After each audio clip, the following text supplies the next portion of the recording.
خیر کے معنی نیکی یہ تو عام مفہوم ہے، یہ ہم سب جانتے ہیں۔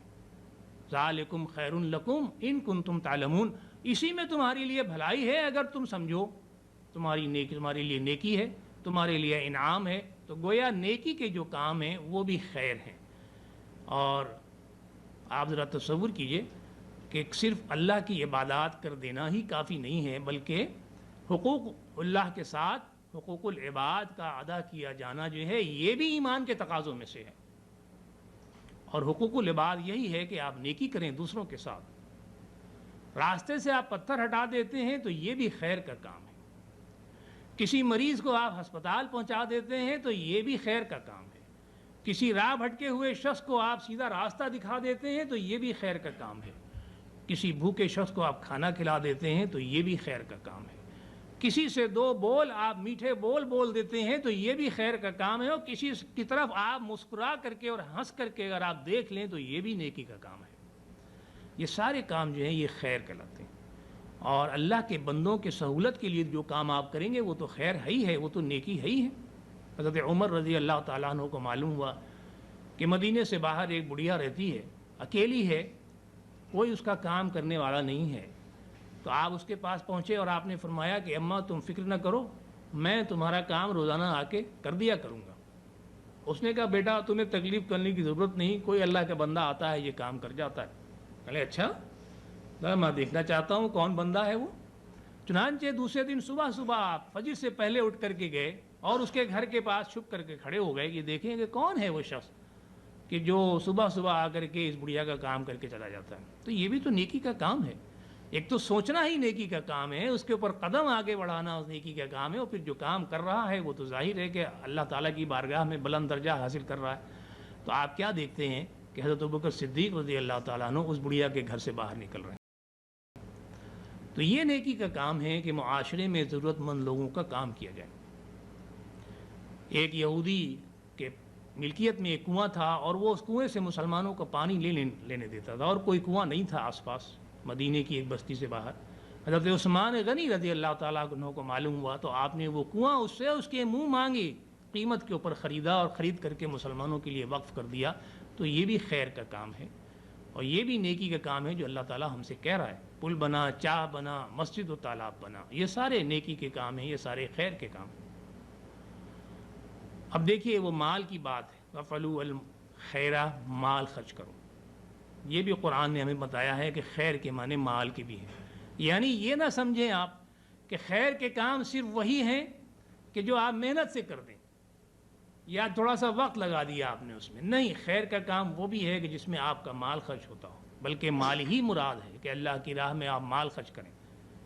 اور یہ علیحدہ سے بات اسی لیے کی گئی کہ آپ اس کو زکوٰۃ نہ سمجھ لیں۔ آپ زکوٰۃ تو عبادات میں آ گئی جو شمار ہوتی ہے، لیکن یہ علیحدہ سے اس کے معنی یہ ہیں کہ انفاق کرنا اور صدقہ کرنا واجب ہے ہر مسلمان کے اوپر، اور یہ زکوٰۃ نہیں ہے جس کے بارے میں آپ سے بات کر رہا ہوں۔ زکوٰۃ تو فرض ہے۔ حضرت ابو موسیٰ اشعری کی روایت ہے کہ حضور صلی اللہ علیہ وسلم نے فرمایا کہ لوگوں صدقہ کیا کرو، صدقہ تمہارے اوپر واجب ہے۔ کسی نے پوچھا کہ یا رسول اللہ اگر کسی کے پاس نہ ہو مال دینے کو؟ تو آپ نے فرمایا کہ اگر اس کے پاس مال نہیں ہے تو مال کمائے اور کما کر کے صدقہ کرے۔ ذرا آپ نے غور کیا صدقے کا وجوب کہاں تک پہنچ رہا ہے؟ پوچھا کہ یا رسول اللہ اگر کوئی مال نہ کما سکے؟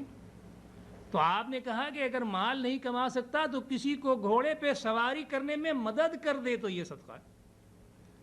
پوچھا کہ یا رسول اللہ اگر کوئی ہاتھ پیر بھی نہ ہلا سکتا ہو؟ تو آپ نے کہا کہ اگر ہاتھ پیر بھی نہیں ہلا سکتا تو اپنے دل میں کسی کے لیے برائی نہ رکھے تو یہ بھی صدقہ ہے۔ تو صدقہ جو ہے یہ واجب ہے، یہ خیر کا کام ہے۔ اب دیکھیے قرآن میں کہاں پر ان معنوں میں استعمال ہوا۔ ایک جگہ آیا کہ وَمَا تُنْفِقُوا مِنْ خَيْرٍ فَلِأَنفُسِكُمْ، تم خیر میں سے جو کچھ خرچ کرتے ہو تو بس اپنے آپ کے لیے خرچ کرتے ہو۔ خیر میں اگر خیر کے معنی صرف محنت ہے اگر یا نیکی کو کوئی کام کر دینا ہے تو پھر خرچ کرنے کے لفظ تو استعمال نہیں کر سکتا اللہ تعالیٰ اس کے لیے۔ انفاق جو ہے وہ تو مال کے خرچ کرنے کے لیے استعمال ہوتا ہے۔ تو فرمایا کہ مال میں سے جو کچھ تم خرچ کرتے ہو وہ تمہارے اپنے لیے ہے، اس لیے کہ اللہ تعالیٰ اس کو بڑھا چڑھا کے تمہیں دیتا ہے، کئی گنا بڑھا کے دیتا ہے، 70 گنا تک اللہ تعالیٰ جو ہے اس کا معاوضہ دیتا ہے۔ ایک جگہ اور فرمایا اللہ تعالیٰ نے کہ وَإِنَّهُ لِحُبِّ الْخَيْرِ لَشَدِيدٌ، اور یہ انسان جو ہے خیر کی محبت میں بہت شدت اختیار کرتا ہے، بہت سخت ہے۔ تو کیا نیکی کے کام کے معاملے میں انسان بڑا سخت ہے؟ ظاہر ہے کہ یہ نہیں بات، یہ فطرت انسانی نہیں ہے۔ فطرت انسانی تو یہ ہے کہ اپنے فائدے کے معاملے میں سخت ہوتا ہے۔ پھر یہ اللہ تعالیٰ جب یہ کہہ رہا ہے کہ انسان خیر کے معاملے میں شدید ہے، تو مفسرین نے اس کے معنی یہ بتائے کہ مال کے معاملے میں انسان بہت سخت ہے۔ اردو میں کہتے ہیں کہ صاحب چمڑی چلی جائے دمڑی نہ جائے، آپ کھال لے لیں میری، مجھ سے کام کرا لیں آپ، پسینہ بہا لیں آپ، وقت لے لیں، لیکن صاحب مال جو ہے وہ بڑا مشکل کام ہے صاحب، میرے بیوی بچوں سے نہیں بچتا، اور میری تو یہ پلاننگ ہے، مجھے تو مکان بنانا ہے، مجھے تو کھیت بنانا ہے، مجھے تو فلاں انڈسٹری کھڑی کرنی ہے، اور میں تو بیوی بچوں کو اسکول ہے، علاج ہے، یہ ہے وہ ہے، صاحب پیسہ نہیں بچتا صاحب، یہ ذرا پیسے کے معاملے میں ذرا سا معاملہ گڑبڑ ہے۔ فارسی میں بھی کہتے ہیں کہ زرمی طلبی سخندری نست، جامی طلبی مذائقہ نیست، زرمی طلبی سخندری نست، جان آپ طلب کرتے ہیں کوئی مذائقہ نہیں، حاضر ہے میری جان آپ کے لیے، لیکن آپ مال طلب کرتے ہیں، اس میں ذرا سا بات سوچنے والی ہے کہ یہ مال کہاں سے لاؤں، میں کیسے دوں آپ کو۔ تو مال کے معاملے میں انسان بڑا سخت ہے، بڑی سختی کے ساتھ اس کو پکڑتا ہے اور بڑی شدت اختیار کرتا ہے اس معاملے میں۔ تو اللہ تعالیٰ کہتا ہے وَفْعَلُوا الْخَيْرَ، کہ مال خرچ کرو، یعنی یہ شدت جو ہے یہ اپنے لیے جو آپ کرتے ہیں یہ ایمان کا تقاضا نہیں ہے، ایمان کا تقاضا یہ ہے کہ اللہ کے بندوں کے اوپر مال خرچ کیا جائے۔ چنانچہ یہی سارا مضمون جو اس ایک آیت میں ہمارے سامنے آیا، سورہ نساء میں ایک دوسرے انداز سے آتا ہے۔ فرمایا وَعَابُدُوا اللَّهَ وَلَا تُشْرِكُوا بِهِ شَيْئًا وَبِالْوَالِدَيْنِ إِحْسَانًا وَبِذِي الْقُرْبَىٰ وَالْيَتَامَىٰ وَالْمَسَاكِينِ وغیرہ وغیرہ۔ اللہ کی عبادت کرو، اس کے ساتھ کسی کو شریک نہ کرو، اپنے والدین کے ساتھ حسن سلوک کرو، اپنے اعزاء اور اقارب کے ساتھ حسن سلوک کرو، یتیموں کے ساتھ کرو، مسکینوں کے ساتھ کرو، پڑوسیوں کے ساتھ کرو وغیرہ وغیرہ۔ تو یہ جو حسن سلوک ہے اس کے معنی ان کے اوپر مال خرچ کرو، ان کو دو، اپنے مال میں سے ان کا بھی حصہ رکھو۔